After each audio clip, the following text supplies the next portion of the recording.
Hi friends, welcome to కొత్తగా చందమామ కథలు. ఇప్పుడు మనం అరణ్యవాసం అనే కథ చెప్పుకుందాం. పూర్వం జయసింహుడు కాశ్మీర రాజ్యానికి రాజుగా ఉండేవాడు. ఆయన తమ్ముడైన శక్తిసింహుడు అన్నపై కుట్ర చేసి ఆయన్ను అరణ్యవాసానికి పంపి కాశ్మీర దేశానికి తానే రాజ్యాభిషేకం చేసుకున్నాడు. కానీ జయసింహుడు ప్రజల మన్ననలను అందుకున్న రాజు కావడం చేత ఆయన కింద ఉండే సామంతుల్లో కొందరు తమ పదవులకు కూడా స్వస్తి చెప్పి జయసింహుణ్ణి కొలిచేందుకు గాను ఆయనతో పాటు అరణ్యవాసానికి వెళ్ళారు. అందుచేత జయసింహుడు అరణ్యంలో ఉన్నప్పటికీ ఆయన వెంట కొంత పరివారం ఉండనే ఉంది. జయసింహుడికి లీలావతి అని ఒక కుమార్తె ఉంది. అలాగే శక్తిసింహుడికి కూడా మాలతి అని ఒక కుమార్తె ఉంది. వారిద్దరూ ఒకే ఈడు వాళ్ళు కావడం చేత తన కుమార్తెకు తోడుగా ఉంటుందన్న ఉద్దేశంతో శక్తిసింహుడు లీలావతిని అడవులకు వెళ్ళగొట్టలేదు. తమ తండ్రులు గర్భశత్రువులైనప్పటికీ లీలావతి, మాలతి ఎంతో అన్యోన్యంగా ఉంటూ ఒకరినొకరు ప్రాణం కంటే ఎక్కువగా చూసుకునేవారు. తన తండ్రి అరణ్యవాసం తలుచుకొని లీలావతి విచారపడినప్పుడల్లా మాలతి ఆమె విచారాన్ని పోగొట్టడానికి సాయశక్తులా ప్రయత్నించేది. ఇలా ఉండగా శక్తిసింహుడి ఆస్థానంలో ఒకనాడు మల్ల యుద్ధం ఏర్పాటైంది. దాన్ని చూడడానికి లీలావతి, మాలతి కూడా వెళ్ళారు. ఆ రోజు యుద్ధం చేసే మల్లుల్లో ఒకరు శక్తిసింహుడి ఆస్థాన మల్లుడు. వాడు అపరభీముడి లాంటివాడు. వాడి చేతిలో ఎందరో మల్లులు అది వరకు చచ్చి ఉన్నారు. ఈ మల్లుడితో ఇప్పుడు పోట్లాడడానికి వచ్చినవాడు ఒక సామాన్య యువకుల్లా కనపడ్డాడు. ఆ యువకుణ్ణి చూస్తూనే శక్తిసింహుడికి అతని మీద జాలి కలిగింది. ఆయన, మన మల్లుడు ఈ కుర్రవాడిని ఒక్క క్షణంలో చంపేస్తాడు, ఇతన్ని పిలిచి యుద్ధం మానమని సలహా ఇవ్వండి అని తన కూతురు మాలతితోనూ లీలావతితోనూ అన్నాడు. ఆ యువకుడి పేరు మకరాంకుడు. భటులు అతన్ని రాజకుమార్తెలున్న చోటకి తీసుకువచ్చారు. అతని లేత వయస్సు, చక్కదనము చూసి రాజకుమార్తెలకు మరింత జాలి కలిగింది. మా మల్లుడు నీకంటే ఒడ్డు పొడుగు ఉన్నోడు, మల్ల యుద్ధంలో చాలా అనుభవం ఉన్నవాడు, నీకంటే బలశాలులను ఎందరినో వాడు అవలేలగా చంపేశాడు. అందుచేత నువ్వు ఈ ప్రయత్నం మానుకో అని వారు మకరాంకుడికి హితవు చెప్పారు. మాలతి కన్నా కూడా లీలావతి అతన్ని చాలా ఎక్కువగా ప్రాధేయపడింది. అయినా మకరాంకుడు వారి మాట వినలేదు.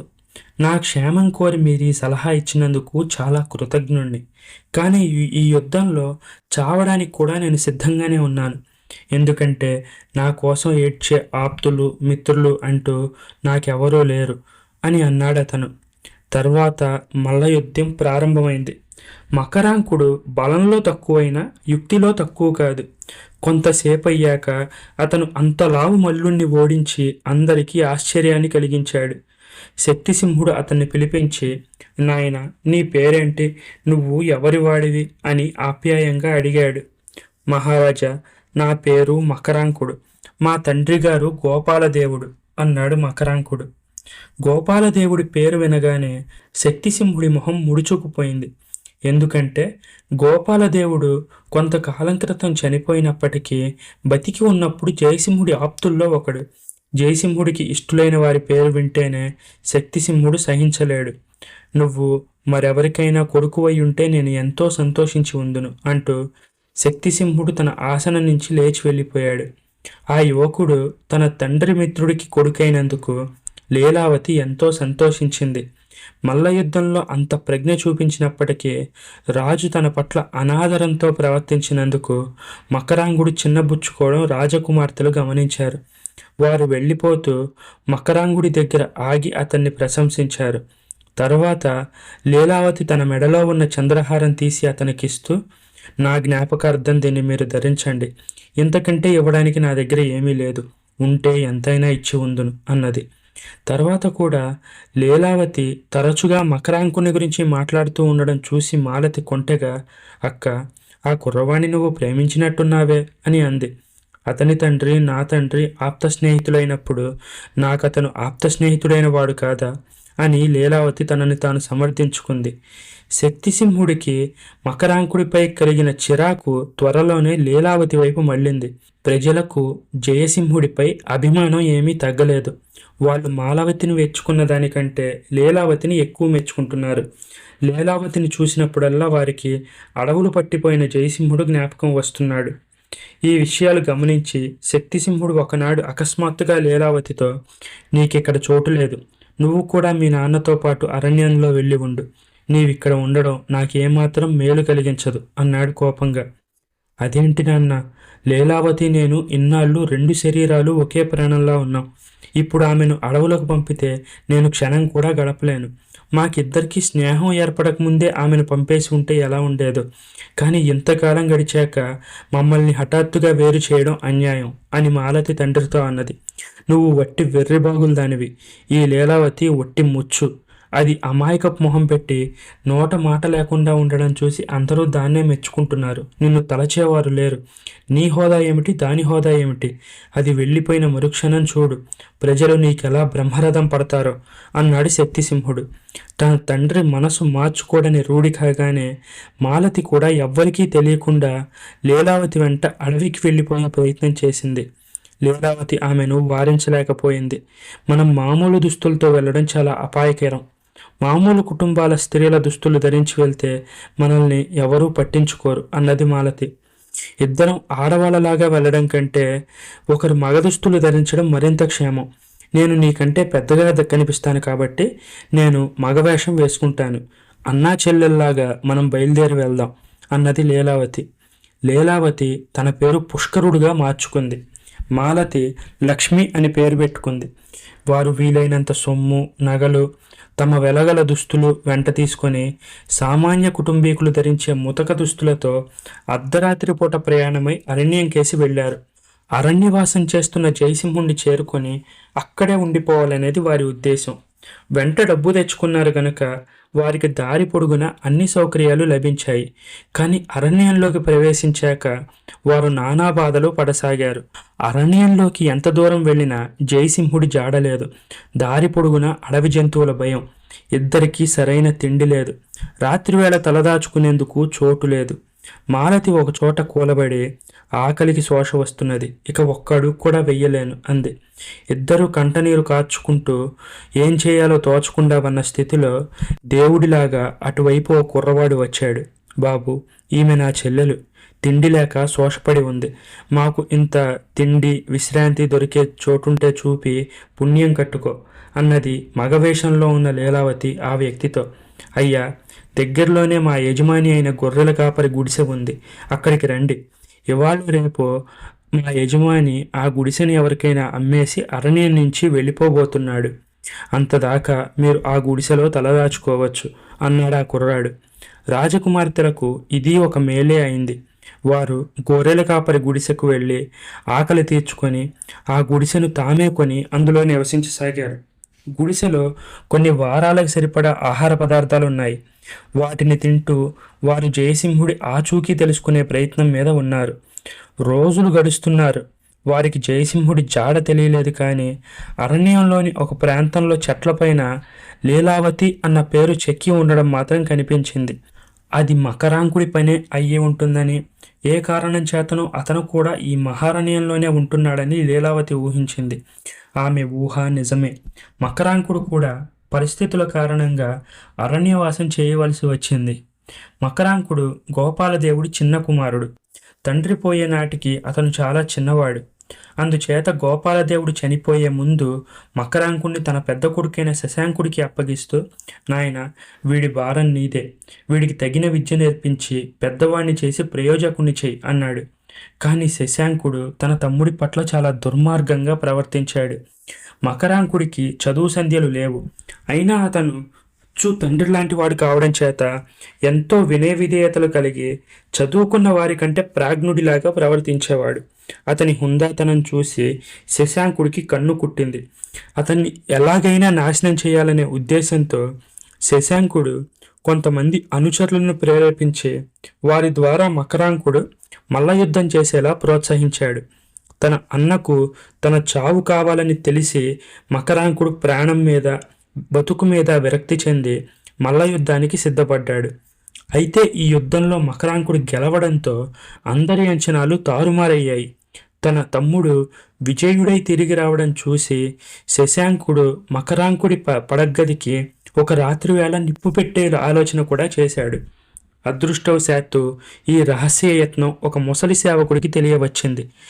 వాడు మకరాంకుడితో జరగబోయే దురంతం గురించి చెప్పి ఎవ్వరికీ తెలియకుండా అతన్ని తన వెంట అరణ్యానికి తీసుకెళ్ళిపోయాడు. వాళ్ళు కూడా అరణ్యం ప్రవేశించాక తిండికి చాలా ఇబ్బంది పడ్డారు. ముసలి సేవకుడు శోష వచ్చి పడిపోయాడు. వాణ్ణి ఒక చోట ఉంచి మకరాంకుడు ముందుకు వెళ్ళి జయసింహుడు అతని పరివారము ఉండే చోటికి చేరుకున్నాడు. జయసింహుడు ఆయన అనుచరులు అప్పుడే భోజనాలకు కూర్చోబోతున్నారు.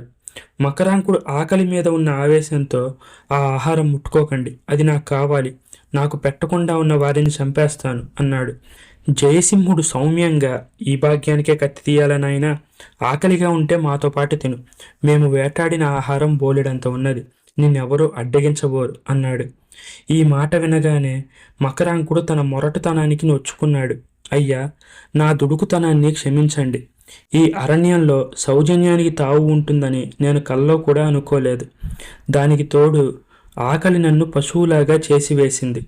నాకన్నా కూడా ఆకలి మీద ఉన్న వృద్ధుడు ఒకడున్నాడు, వాణ్ణి కూడా తీసుకువస్తాను, వాడు తిన్నదాకా నేను ఏమీ ముట్టుకోలేను అంటూ అతను తన నౌకరు పడిపోయిన చోటికి వెళ్ళాడు. అక్కడి నుంచి వాణ్ణి మోసుకొని తిరిగి వచ్చాడు. తర్వాత అందరూ భోజనాలు చేశారు. భోజనాలు అయ్యాక జయసింహుడు మకరాంకుడిని గురించి అంతా విని, అతడు తన ప్రాణ స్నేహితుడి కుమారుడని, తనలాగే సోదరుడి వల్ల అపచారం పొందాడని తెలుసుకొని అతన్ని తన వెంటే ఉంచుకున్నాడు. రాజకుమార్తెలు గొర్రెల కాపరి గుడిసె ఉన్న కొద్ది రోజులకే మకరాంకుడు అరణ్యానికి వచ్చాడు. అతను చెట్ల మీద చెక్కిన లీలావతి పేరును బట్టి రాజకుమార్తెలు అతను ఆ ప్రాంతాల్లో ఎక్కడో ఉంటున్నాడని తెలుసుకున్నారు. మరికొన్ని రోజుల అనంతరం మగవేషంలో ఉండి పుష్కరుడని పేరు పెట్టుకున్న లీలావతి అరణ్యంలో ఒంటరిగా కూర్చుని ఉన్న మకరాంకుని చూసింది. అతని మెడలో తన చంద్రహారం ఉండడం గమనించింది. ఇద్దరికీ పరిచయం అయ్యాక మకరాంకుడు ఈ పుష్కరుడిలో తను ప్రేమించిన లీలావతి లక్షణాలు కొన్ని ఉండడం చూసి ఆశ్చర్యపడ్డాడు. కానీ లీలావతి రహస్యం బయటపడకుండా ఉండేందుకు పనిపెట్టుకొని మొరటుగా తన వేషానికి తగినట్లు మాట్లాడుతూ ఉండడం చేత అతను నిజం తెలుసుకోలేకపోయాడు. ఎవరో కుర్రవాడు ఇక్కడ చెట్ల మీద లీలావతి అని చెక్కి చెట్లన్నిటినీ పాడు చేస్తున్నాడు అన్నది లీలావతి. మకరాంకుడు అది తన పనే అని చెప్పుకొని, లీలావతిని నేను మర్చిపోకుండా ఉన్నాను, ఏం చెయ్యాలో తెలియడం లేదు అన్నాడు. అయితే నువ్వు రోజు మా గుడిసెకురా, అక్కడ నేను మా చెల్లెలు లక్ష్మి ఉంటున్నాం, నేను లీలావతిగా నటిస్తాను, నీ ప్రేమ అంతా నా ఎదుట వెళ్ళబోసుకుంటూ ఉండు, అందువల్ల నీకు తృప్తి కలగవచ్చు అన్నది లీలావతి. మకరాంకుడు అలాగే చేయసాగాడు. కానీ ఇందువల్ల అతనికి ఏమీ సంతృప్తి కలగలేదు. కానీ లీలావతి మాత్రం చాలా ఆనందం పొందింది.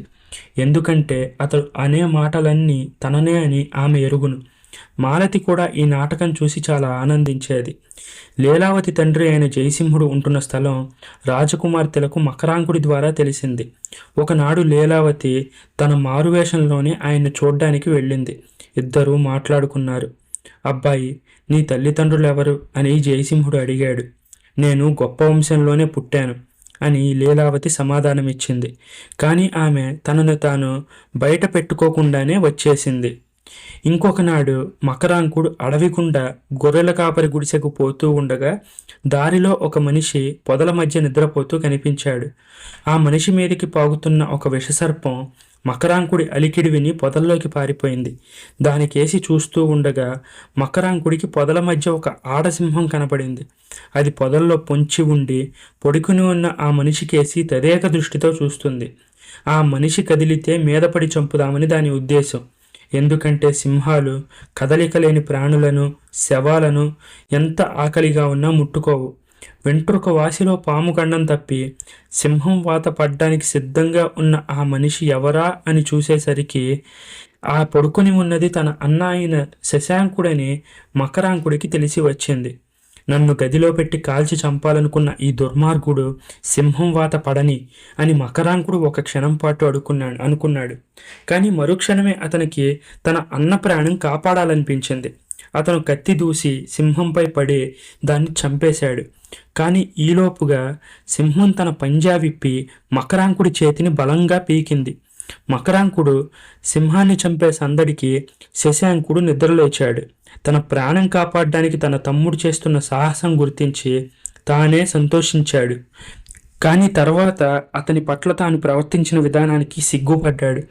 సింహం చచ్చాక అతను తన తమ్ముణ్ణి కౌగిలించుకున్నాడు. నేను నీకు ఎంత ద్రోహం తలపెట్టినా నువ్వు నా ప్రాణం కాపాడావు. నా దుర్మార్గాన్ని క్షమించు తమ్ముడు అన్నాడు. మకరాంకుడు అప్పటికే చాలా రక్తం పోగొట్టుకుని నీరసించి ఉన్నాడు. అతను శశాంకుడితో, అన్నా, ఈ దారిన పోతే ఓ గుడిసె వస్తుంది. అక్కడ పుష్కరుడని ఒక మిత్రుడున్నాడు. సరదాకు అతను నా ప్రియురాలైన లీలావతిగా అభినయిస్తూ ఉంటాడు. అతనితో నా సంగతి చెప్పాలి అన్నాడు. శశాంకుడు బయలుదేరి గుడిసెకు వెళ్ళాడు. పుష్కరుడితోనూ లక్ష్మితోనూ మకరాంకుడికి తగిలిన గాయం గురించి వృత్తాంతమంతా చెప్పాడు. తాను మకరాంకుడికి అన్ననని, ఒకప్పుడు భ్రాతృద్రోహం తలపెట్టానని, అందుకే మకరాంకుడు అరణ్యవాసం చేస్తున్నాడని, తనకిప్పుడు బుద్ధి వచ్చి హృదయ పరివర్తన జరిగిందని కూడా శశాంకుడు వారితో అన్నాడు. శశాంకుడి పశ్చాత్తాపం చూసి మాలతి వెన్నలా కరిగిపోయింది. ఆమె అతని బాధను అర్థం చేసుకుని సానుభూతి చూపింది. ఆ క్షణంలోనే వారిద్దరి మధ్య ప్రేమ ఏర్పడింది.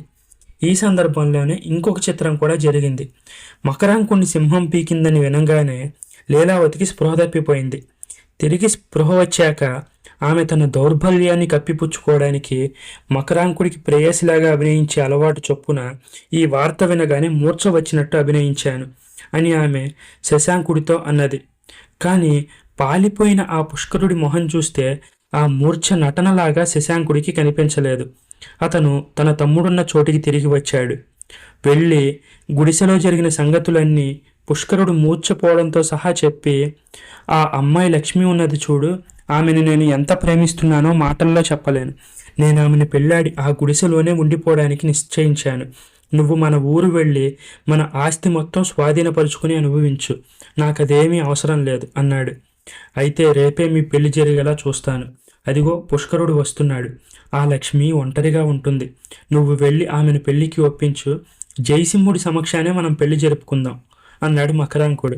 శశాంకుడు వెళ్ళిపోయాక మకరాంకుడు లీలావతితో తన అన్న లక్ష్మిని ప్రేమించి పెళ్లాడడానికి సిద్ధంగా ఉన్న విషయం చెప్పి, ఈ పెళ్లితో పాటు నాకు లీలావతికి కూడా పెళ్లి జరిగితే ఎంత బాగుండును అన్నది. నీకు నిజంగా లీలావతి పైన అంత ప్రేమ ఉంటే నేను రేపు ఉదయానికల్లా ఆమె ఇక్కడ ఉండేలా చేయగలను. అంతేకాదు, ఆమె నిన్ను పెళ్లాడడానికి ఒప్పుకునేలా చేస్తాను. నాకు కొంచెం మంత్ర విద్య కూడా తెలుసు అన్నది లీలావతి. ఒక వంక ఆశ, మరో వంక అనుమానం మకరాంకుణ్ణి బాధించాయి. ఇది పరిహాసాలకు సమయం కాదు, నిజం చెప్పు అన్నాడు అతను. ఇందులో పరిహాసం ఏమీ లేదు. నేను అచ్చంగా నిజమే చెప్తున్నాను. నువ్వు మంచి దుస్తులు వేసుకుని పెళ్లి కొడుకుగా తయారవ్వు. కావలిస్తే జయసింహుడు మొదలైన వారికి కూడా చెప్పే. రేపు ఉదయం లీలావతి ఇక్కడ ఉండేలా చూసే పూచి నాది అని అన్నది లీలావతి. మర్నాడు ఉదయం జయసింహుడి సమక్షాన 2 వివాహాలు జరగడానికి ఏర్పాటైంది. లక్ష్మి, శశాంకుడు, మకరాంకుడు ఆయన ఉండే చోటికి వెళ్ళారు. జయసింహుడి పరివారం పెళ్లి కూతురు ఒక్కతే ఉండడం చూసి ఆశ్చర్యపడ్డారు. పుష్కరుడు లీలావతిని తీసుకువస్తున్నాడని మకరాంకుడు చెప్పాడు. రాబోయే పెళ్లి కూతురు తన కుమార్తె అని విని జయసింహుడికి మరింత ఆశ్చర్యమైంది. పుష్కరుడు నిన్ను వేలాకోలం చేయడానికి అలా ఉంటాడు. నా కుమార్తెను తీసుకురావడం వాడి వల్ల అయ్యే పని కాదు అన్నాడు జయసింహుడు మకరాంకుడితో.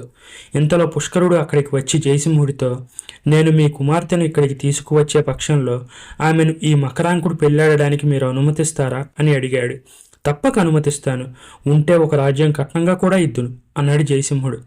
ఆమెను పెళ్ళాడడం నీకు సమ్మతమే కదా అన్నాడు పుష్కరుడు మకరాంకుడితో. అనేక రాజ్యాలకు చక్రవర్తిని అయినప్పటికీ ఆమెను మనస్ఫూర్తిగా పెళ్ళాడతాను అన్నాడు మకరాంకుడు. తర్వాత పుష్కరుడు, లక్ష్మి కలిసి తమ గుడిసెకు వెళ్ళారు. లీలావతి తన మగవేషం విప్పేసింది. ఇద్దరూ తాము తెచ్చుకున్న తమ అసలు దుస్తులను, నగలను ధరించి రాజకుమార్తెల్లా తయారయ్యారు. వారు జయసింహుడున్న చోటికి వచ్చారు. లీలావతి తన తండ్రికి ప్రణామం చేసి తనను దీవించమని కోరింది. ఆమె తన తండ్రికి తన అజ్ఞాతవాస కథ మొత్తం చెప్పేసింది.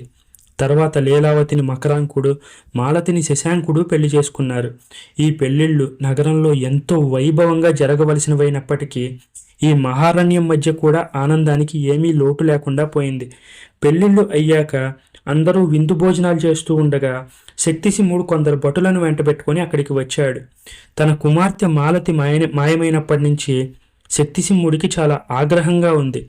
దిక్కులేక అడవులు పట్టిపోయిన అన్న దగ్గరికి తన కుమార్తె ఎందుకు వెళ్ళాలి అని ఆయనకి కోపం వచ్చింది.